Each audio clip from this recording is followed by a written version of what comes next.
First thing is the impact on markets, because what he will actually do over time will not be visible within the first 1 or 2 months. The impact on markets, in my opinion, is likely to be negative, not because they already know what he will be doing, but simply because of the uncertainty surrounding the future, which is so much higher. And as we have learned one thing in all these, sort of crisis years, is that of the last 7-8 years, is that uncertainty is really disliked by markets.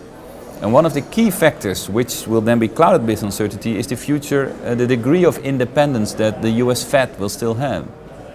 And if you connect that to the intention that the Fed has signaled that they would hike rates in December, and if you connect it to the importance that Fed policy have had on market sentiment over the last 3 to 5 years,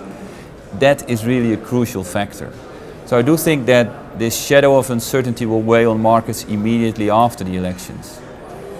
Thereafter, it will indeed depend to what extent Trump changes his mind again, or whether he pursues this route, which he seems to be advocating, of more protectionism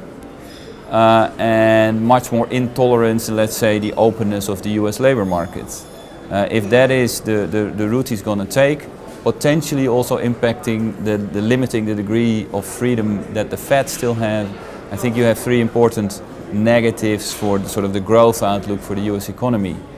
On the other hand, there will be probably aggressive tax cuts that will smooth the impact a little bit, but taking these elements together, I would still see it as a bit of a negative for the US growth outlook, and that might then weigh again in the medium term on US markets and on US growth.